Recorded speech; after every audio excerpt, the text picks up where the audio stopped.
Galera, e a sequência memoráveis de capítulos de One Punch Man não acabou. Esse capítulo já começa com uma revelação gigantesca. Será que realmente existe alguém mais forte que o Saitama? E a gente, depois de ver todos esses capítulos demonstrando a força de Saitama contra o Garou, aparece essa afirmação do próprio Garou, que lutou contra o Saitama, dizendo que os socos dessa pessoa, ou melhor, o soco que ele recebeu dessa pessoa seria mais forte até que o do Saitama, que deixaria o do Saitama no chinelo. O quê? Cara... Enfim, antes de qualquer coisa, se inscreva aí no canal, tá? Deixa o like, comenta, eu respondo todo mundo. E agora sim, vamos pra análise do capítulo. O nome desse capítulo é Amanhecer. Faz muito sentido, né? Já que é um capítulo já de recuperação, né? Depois de toda essa luta gigantesca.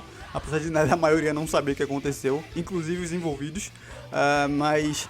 faz sentido, muito sentido com o nome do com o que está acontecendo no capítulo. Mas mais do que isso, já numa das primeiras páginas mostra o Garou, depois de tomar um soco que ele não sabe nem de onde veio, dizendo que aquele soco que ele tomou tem poder para deixar o do Saitama no chinelo. Tipo assim, gente, a gente acabou de ver demonstrações enormes do poder de Saitama contra o próprio Garou. E ele mesmo fala que deixaria o poder do Saitama no chinelo. Isso é bizarro demais.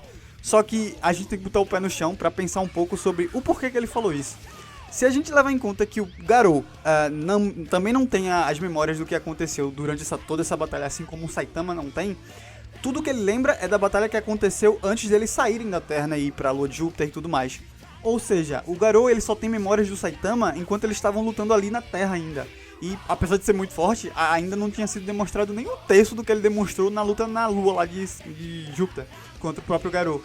Então por isso eu acho que ele fez essa afirmação, porque ele não tem memória do que aconteceu lá na Lua Yu, né, no caso. Então fica muito claro que o Garou tem como comparação o Saitama que estava lutando contra ele na Terra. Mas isso não deixa claro exatamente se aquele soco que ele tomou realmente não é mais forte que os socos que o Saitama estava dando nele lá e na Lua, né? Por quê? Porque foi um soco que provavelmente quem deu foi o próprio God, já que foi o soco que fez com que o Garou perdesse o poder que o God tinha dado a ele. Ou seja, muito provavelmente foi o próprio God que deu esse soco e retirou esse poder dele. Não sei como é que o God fez, se ele se materializou ali, não sei. Mas é possível que tenha sido mais forte que os socos de Saitama. Porém, eu acho que não, porque a comparação, mais uma vez, do Garou foi com o Saitama que ele estava lutando na Terra. Não com a força que o Saitama estava demonstrando lá na luta da Lua, mas enfim. Depois a gente vê que o Garou bate de frente com um monte de heróis, né? E os heróis estão querendo vingança, obviamente, por tudo que aconteceu e por tudo que o Garou fez com eles. E eles começam a bater no Garou.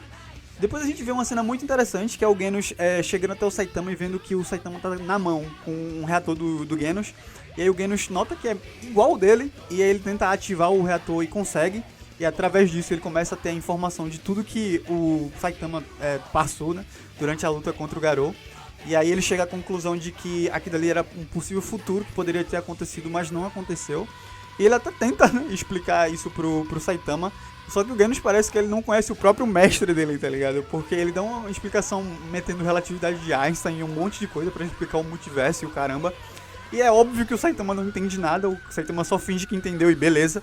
Mas é isso. O Genos ainda chega à conclusão de que ele acha que o Saitama tá só fingindo que esqueceu, pra que ele não ganhe os créditos, né, por tudo, né, por ter salvado a galera do Garou. Só que na verdade o Saitama realmente não lembra. E depois tem uma fala do Genos que foi muito legal, muito interessante, né, depois de tudo que a gente sabe que aconteceu, eles não sabem, né, ou melhor, o Saitama não sabe da morte do Genos e tudo mais contra o Garou. Mas quando o Genos fala sobre você chegou na hora e salvou todo mundo, tipo, é lindo, tá ligado? É triste ao mesmo tempo porque a gente não consegue ver uma reação mais emotiva do Saitama, porque ele não lembra do que aconteceu com o Genos. Porque se ele lembrasse e ouvisse aquilo, seria muito legal mesmo. Mas enfim. E aí finalmente a gente vê o Tareu se levantar, né? Ele tá bem. E ali quando ele se levanta, ele tem ele vê uma miragem. Eu não sei exatamente o que aconteceu ali, se ele tava realmente sonhando ou delirando. Sei que ele vê o Garou pedindo pra ele se levantar, que tá tudo bem. E aí depois disso a gente vai de volta, né, pro Garou. E aí ele tava apanhando de todos aqueles heróis que bateram de frente com ele no início do capítulo. Só que os golpes dos caras, apesar de serem muitos, e o Garou não tá revidando, parece que ele perdeu realmente a vontade de viver. Apesar dele não ter a memória do que aconteceu fora da Terra, aparentemente, por lembrar do que aconteceu dentro da Terra, né, e ele tava tomando um cacete pro Saitama, ele perdeu aquela gana que ele tinha de sempre ficar mais forte, de lutar e revidar, e enfim. Então ele tá só deixando a galera bater nele. E aí essa parte ficou um pouco confusa pra mim, admito pra vocês, porque tem dois lados que a gente pode parar pra pensar. Se ele tá admitindo, o Garou no caso, admitindo que o God tirou os poderes, né, que tinha concedido a ele, então quer dizer que ele lembra do que aconteceu, tá ligado? Pelo menos em parte. Então, a comparação que ele fez com o soco que ele tomou, e ali agora nesse capítulo, com o que ele tava tomando com o Saitama, muito provavelmente foi com realmente o Saitama que tava lutando contra ele na lua. Só que não faria muito sentido, né, porque que ele tem as memórias e o Saitama não, tá ligado? Depois de ter feito a viagem no tempo. Então, não sei. Enfim, de qualquer jeito, ele não tem mais os poderes do Deus, do God, no caso. Só que ao mesmo tempo, fica aí aquela dúvida de, será que por já ter demonstrado esse nível de poder, mesmo que não tenha sido dele, tenha sido emprestado, daqui pra frente ele não vai conseguir alcançar esse nível com muito mais facilidade? Talvez, existe essa possibilidade. Mas enfim. De qualquer jeito, os heróis se juntam ao redor dele e querem acabar com ele, né? Por tudo que ele fez, por tudo que ele causou. E aí o Metal Bat chega defendendo ele. O herói que muito provavelmente eu achei que menos defenderia ele, chegou pra defendê-lo. Assim como o Saitama também chega, né? E depois disso, o próprio Saitama dá a ideia de que, tipo, quem salvou todo mundo ali foi o Blast, e não ele mesmo, porque ele não lembra do que aconteceu. Apesar do Genos já ficar, tipo, então foi o Blast, né? Sei. O que me faz pensar um pouco sobre o quão realmente forte é o Blast. A gente sabe que ele realmente é forte pra caramba, segundo os amigos dele lá. Ele é o único da Terra, tirando o Saitama, né, obviamente, que consegue lutar contra alguém que tem os poderes do God. Mas será que esse tipo de coisa não aconteceu muito no passado, não? Não só com o Blast, mas a gente já vê que já acontece com o King também. Então pode ter acontecido com outros super-heróis também, que apesar de serem muito fortes, receberam méritos por coisas que não foram eles que fizeram. E até muito provavelmente o próprio Saitama que fez, porque o Saitama nunca recebeu crédito por nada, até porque ele não quer, né? Então, sei lá, pensem aí sobre isso, porque é de se pensar. E aí o único que pensa direito sobre o que tá acontecendo ali é o Zumbi-Man, né? E ele chega até o Garou perguntando se aquela força que o Garou atingiu ali não foi alguma entidade, né, que deu algum poder pra ele, porque até o próprio Zumbi-Man já tinha lutado contra monstros, no caso, né, que tinham recebido o poder do God. Então ele vê a semelhança. E aí o Garou... aí mais uma vez não fica claro, né? Se o Garou lembra, tem acesso às memórias do que aconteceu, então ali foi proposital. O que o Garou fez, né, de tipo, zombar daquela afirmação, daquela pergunta, na verdade, do Zombie-Man, e pediu depois pra que o Zombie-Man matasse ele, né, simplesmente porque ele tinha desistido de tudo. Mas ao mesmo tempo eu acho que não, eu acho que ele não lembra realmente, e aí tudo que ele lembra, tudo que ele falou ali, né, no caso de tipo, eu nunca ouvi falar de Deus nenhum, blá blá blá, aqui dali foi mais, foi ele realmente falando a verdade, e tá achando que os caras estão enlouquecendo só porque ele ficou muito forte e a galera não entendeu isso. De qualquer jeito, ele pede, né, pro Zumbi-Man matar ele. E o Zumbi-Man não ia matar, né, mas ele ia realmente ser morto por outro herói. Só que o Tareu chega, né, e o Tareu dá um discurso que é muito interessante. Porque se a gente parar pra pensar, o Garou realmente merece ser punido. Mas será que é realmente o papel de um herói, levando em conta todo esse estigma que um herói tem, né, que é salvar pessoas, nunca matar. Esse estigma carrega um peso tão grande que o Tareu faz um discurso que faz muito sentido. Que ele fala sobre como, vocês não são heróis, por que vocês querem executar uma pessoa, tá ligado?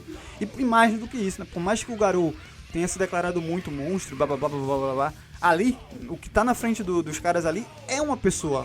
Ele nem tá na forma de monstro, tá ligado? E o Tareu, como criança e tem uma mente mais inocente e talvez um pouco menos objetiva, ele faz esse discurso. E a galera começa a entender mais, quer dizer, não todo mundo, né? Mas depois da áurea, sei lá, que o King emana ali, né? Todo mundo fica tipo, caralho, o que a gente tá fazendo de errado? Porque os caras ainda estavam considerando matar o Garou. E aí o King, tipo, não, escutem a criança, parem com essa tentativa, né, de assassinato, enfim.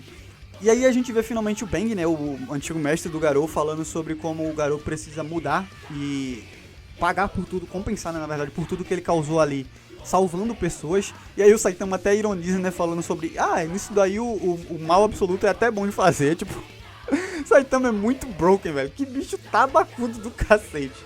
Mas enfim, depois a gente ainda vê o Saitama, né, agradecendo finalmente ao Garou por ele ter salvado não só o Genos, mas também o King, né, na batalha anterior contra os monstros. E aí depois o Garou, depois de ouvir aquilo, o Garou só mete o pé.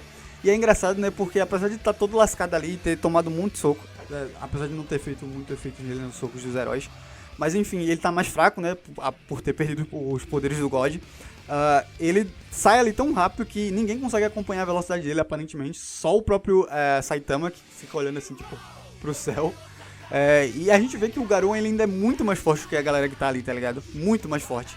O que me faz pensar que, muito provavelmente, se os heróis da Terra não forem ser deixados de lado, né, nas próximas sagas, eles vão precisar muito, provavelmente mesmo, de um upgrade, tá ligado? Eles vão provavelmente treinar entre si, ou talvez o próprio King, né, ofereça alguma forma de eles ficarem mais fortes. Porque se for pra enfrentar gente do nível que o Garou tava lutando quando estava, né, lutando contra o Saitama, essa galera não vai conseguir brigar de frente contra eles, tá ligado? Nem se juntar todo mundo. Então, obviamente que se eles não forem deixados de lado nas próximas sagas, eles vão precisar, mas tipo, pra já, aumentar o nível de poder deles. Mas enfim. Depois a gente vê até uma leve conversa ali do Genos e o Saitama, onde o Genos não acredita que o Garou vai mudar. Já o Saitama diz que sim, e eles só precisam deixar que o velho, no caso eu acho que ele tá se referindo ao Ben, cuidar das coisas a partir de agora. E realmente ficou com aquela sensação de que, apesar de não ter parecido isso no final, né, antes do Garou ir embora, né, que ele fala que a galera vai se arrepender de estar deixando ele vivo, pra mim ficou muito claro de que ali, aquilo ali vai trazer uma mudança pro coração do Garou e ele vai realmente agir como um super-herói dali pra frente. Mas deixem aí nos comentários o que é que vocês acham sobre isso. Depois chega o Metal Knight, né? Depois de toda essa merda ter acabado, só aí ele chega. E aí ele fala que ali tá todo mundo em contato com radiação. Então eles precisam fazer exames e tudo mais pra ver o que é que vai precisar ser feito. E tirar, né, toda essa radiação do corpo deles. Como os caras são... O próprio Metal Knight, né, é um cientista muito pica. Ele provavelmente vai conseguir realmente tirar isso. Não acho que vai ter um efeito muito grave nos outros super-heróis. Porque, afinal de contas, a maioria da galera que tá ali é realmente... relativamente forte, né? A maioria é super-heróis de classe S, ou A pelo menos. Então, muito provavelmente eles vão conseguir sair bem. Então é isso. Fora isso, a gente vê no final do capítulo o Saitama e o Genos dizendo que vão arrumar o Genos, né? Encontrando o doutor lá, o Kureno, né? Eu acho que é esse o nome dele. E vão tentar achar o AP do Saitama no meio de toda aquela confusão ali. E muito provavelmente eles não vão achar mais porcaria nenhuma, né? Porque se o AP do Saitama ainda ficou, mesmo com uma parte inteira, meu Deus, é a coisa mais indestrutível do mundo. Ganha até pro chinelo do Ruff, né? Mas enfim. É isso. Esse foi o capítulo dessa semana. Espero que todos vocês tenham gostado, tá? Não se esqueçam de se inscrever, deixar o like e compartilhar o vídeo. Comentem que eu respondo todo mundo, como eu falei no início do vídeo. E é isso, galera. Fui!